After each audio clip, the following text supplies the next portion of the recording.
یوسف کا واقعہ سن لیجئے گا، پڑھ لیجئے گا۔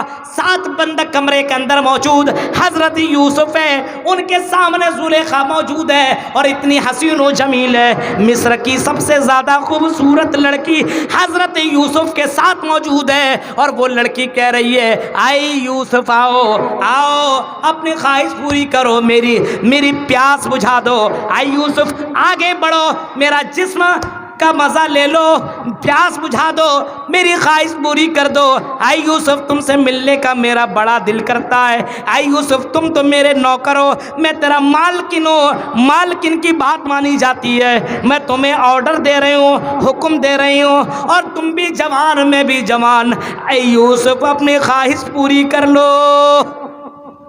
اتنا خوبصورت، اتنا زیادہ، مصر کی لڑکیاں ایسی بھی بہت زیادہ خوبصورت ہوتی ہیں، اور مصر کی بادشاہ کی بیوی جو سب سے زیادہ سلیکٹ کی گئی ہو کتنی خوبصورت ہوگی، لیکن یوسف علیہ السلام نوجوانوں کے لیے آئیڈیل ہے، آئیڈیل۔ حضرت یوسف کہتے ہیں نہیں، حضرت یوسف کا جواب سنو، جواب دیتے ہیں انی اخاف اللہ، ہاں میں جوان ہوں، تم بھی جوان، میں ہینڈسم، تم بھی حسین و جمیل، لیکن آئی مالکن، تم بادشاہ کی امانت ہو، تم میرے مالک کی امانت ہو، اور میں امانت کے ساتھ خیانت نہیں کر سکتا، اور یہ اس لیے بھی نہیں کر سکتا کیونکہ تم میرے لیے حلال نہیں ہو، تمہارے ساتھ میرا نکاح نہیں ہوا ہے۔ آئی زلیخا، آئی بادشاہ کی بیوی، مجھے ڈر ہے کل قیامت کے دن کا، مجھے ڈر ہے اللہ کا، مجھے ڈر ہے عذاب علیم کا، مجھے ڈر ہے جہنم کا، مجھے ڈر ہے عذاب قبر کا، اگر میں نے تیرے ساتھ اگر میں نے غلط کام کر لیا تو مرنے کے بعد مجھے مزہ چکھنا پڑے گا۔ آئی آئی مالکن، آئی میرے مالک، میں تیرے ساتھ یہ کام کر نہیں سکتا۔ یہ کہہ کر کے حضرت یوسف وہاں سے نکل گئے۔ میرے پیارے ساتھیو غور کرو، حضرت یوسف جوان بھی تھے، ہینڈسم بھی تھے، اور 7 بند کمرے کے اندر تھے، کتنے زیادہ کنٹرول اپنی جس زندگی کے اندر کیا کرتے تھے۔ ہم اور آپ کنٹرول کر سکتے ہیں؟ اتنا نہیں کر سکتے۔ اس وجہ سے اگر دین کے قریب آنا ہو تو شادی کے اندر پہل کرو فوراً، اور دیندار لڑکی سے شادی کرو، دیندار مردوں سے شادی کرو۔ لڑکیوں تم بھی بہت قیمتی ہو، ایسے نہیں کسی لڑکے کو دیکھ لیا اور شادی کر لیا۔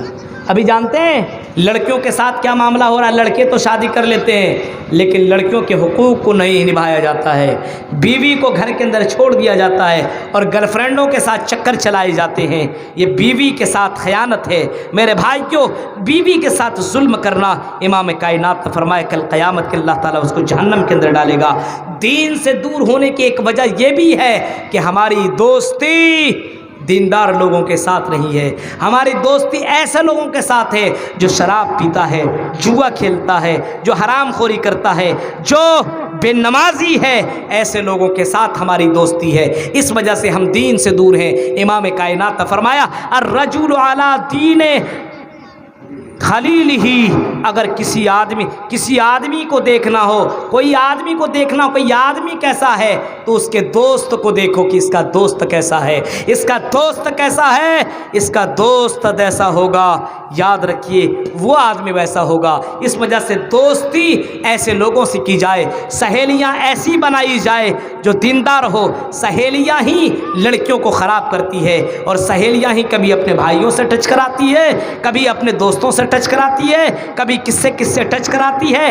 اس وجہ سے دوست اچھا بناؤ، دیندار بناؤ، تب آپ دین کے اندر قائم رہ سکتے ہو، تب آپ کی زندگی کے اندر انقلاب آ سکتا ہے میرے بھائیوں۔ اور ایک آخری بات یہ ہے کہ آپ کے اندر دین اسی وقت آئے گا جب آپ کے دل کے اندر خوف الہی ہوگا، آپ کے اندر جناب محمد رسول اللہ نے جو شریعت لائی ہوئی ہے، جو آپ نے نقشہ کھینچا جنت و جہنم کا، اور جہنم کا خوف آپ کے دل کے اندر ہوگا، تب ہی آپ کے اندر دین آئے گا۔ ورنہ مسجد بنا لینے سے، جلسہ کر لینے سے انسان دیندار نہیں ہو جاتا۔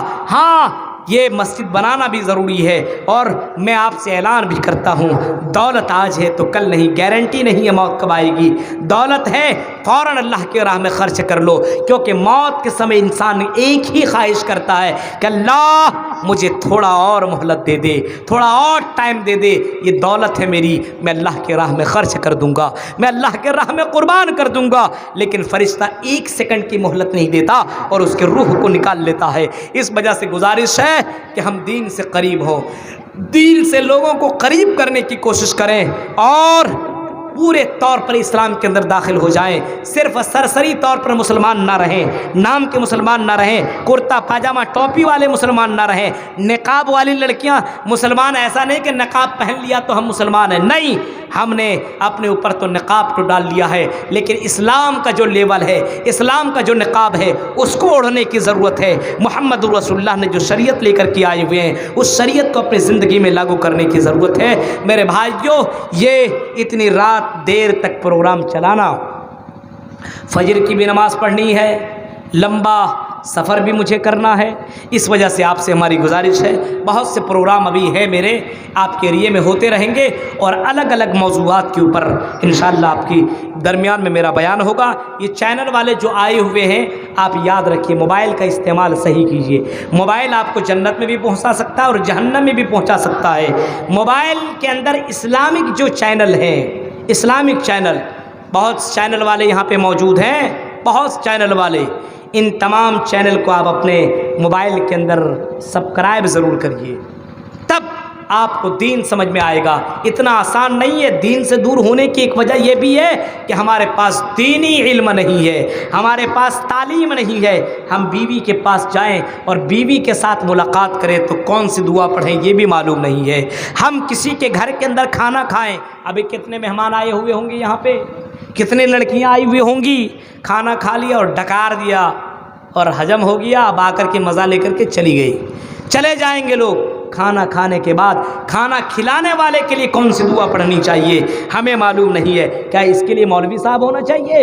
ہمیں اتنا بھی معلوم نہیں۔ ہم کسی گاڑی میں بیٹھیں یا گاڑی میں سوار ہو تو کون سی دعا پڑھیں، ہمیں جنازے کی دعا تک معلوم نہیں ہے، ہمیں آئینہ دیکھنے کی دعا معلوم نہیں ہے، ہمیں مجلس میں بیٹھنے کی دعا معلوم نہیں ہے، ہمیں اتنا معلوم نہیں ہے کہ نماز کیسے پڑھی جائے، ہمیں اتنا معلوم نہیں ہے کہ ہم بستری کیسی کی جائے، ہمیں اتنا معلوم نہیں ہے کہ رشتہ داروں کے ساتھ کس طریقے سے رہا جائے، بچوں کی تربیت کیسی کی جائے۔ میرے بھائیو، دین سے دوری کی وجہ یہی ہے کہ ہمارے پاس بنیادی تعلیم نہیں ہے۔ ہم اپنے بچوں کو بنیادی تعلیم دیں، ہم خود بنیادی تعلیم حاصل کریں۔ نماز پڑھیں تو کیسے پڑھیں، اٹھیں تو کیسے اٹھیں، سوئیں تو کس کروٹ سوئیں، لیٹیں تو کس کروٹ لیٹیں، اٹھیں تو کس طریقے سے اٹھیں، اور اٹھنے کے بعد سب سے پہلے کیا کریں، کون سی دعا پڑھیں، اتنا تو معلوم ہونا چاہیے۔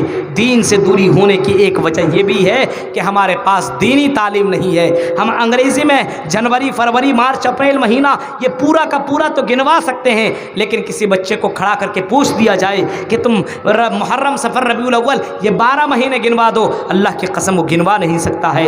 حال تو یہ ہے ہمارے نوجوانوں کا، بزرگوں کا، کہ وہ اسلامک مہینے کو بھی نہیں جانتا، اسلامک دنوں کو نہیں جانتا، اسلامک نام نہیں جانتا، اور اپنے آپ کو مسلمان سمجھتا ہے۔ اسلام سے قریب ہوئیے، اسلام سے جڑیے اور اپنے آپ کو اور اپنے رشتہ داروں کو جڑوائیے۔ اگر اللہ کے محبوب بندہ بننا ہو تو اسلام کو اپنی زندگی میں لانا پڑے گا اور اسلام ہی کے اوپر آپ کو مرنا پڑے گا، تب اللہ کی یہاں آپ اللہ کے یہاں مقام پائیے گا، تب آپ کو جنت ملے گی، ورنہ جنت مل نہیں سکتی ہے۔ یہ چند باتیں تھیں جو میں نے آپ کے سامنے رکھی ہے، اس امید کے ساتھ یہ 1.25 گھنٹے کی تقریر آپ کے بیچ میں میری ہوئی ہے، اس امید کے ساتھ کہ اللہ تبارک و تعالی ہم کو جب تک زندہ رکھے دین کے اوپر قائم رکھے، نماز کا پابند بنائے، نظروں کی حفاظت کرنے والا بنائے، اور جس مقصد کے تحت یہ جلسہ رچایا گیا ہے، آپ سے ہماری گزارش ہے، دولت آپ کی نہیں رہے گی، چلی جائے گی، کم سے کم اپنی دولت کو اللہ کے راہ میں قربان کیجئے، اور جو لوگ غلط کاموں میں لگے ہوئے ہیں ان کاموں کو چھوڑیے، اچھے کام میں لگنے کی کوشش کیجئے۔ اللہ تعالیٰ سے دعا ہے کہ رب کریم جب تک تو ہمیں زندہ رکھ، اسلام کے اوپر زندہ رکھ، جب بھی ہمارا خاتمہ ہو ایمان کے اوپر خاتمہ ہو، اور اور الہ العالمین جو بھی بیمار ہے اللہ انہیں شفائے کاملہ عاجلہ نصیب عطا فرما۔ الہ العالمین اس کورونا کی وبا اس دنیا سے ختم کر دے اللہ، ہندوستان سے امن و امان، ہندوستان کے اندر اللہ امن و امان قائم کر دے اللہ۔ الہ العالمین ہم مسلمانوں کے اندر اور ہندو بھائیوں کو آپس میں سب کو اتحاد و اتفاق کے ساتھ رہنے کی اللہ توفیق عطا فرما۔ لا الہ الا انت سبحانک انی کنت من الظالمین۔ سبحان ربک رب العزۃ عما یصفون وسلام علی المرسلین والحمد للہ رب العالمین۔ السلام علیکم ورحمۃ اللہ وبرکاتہ۔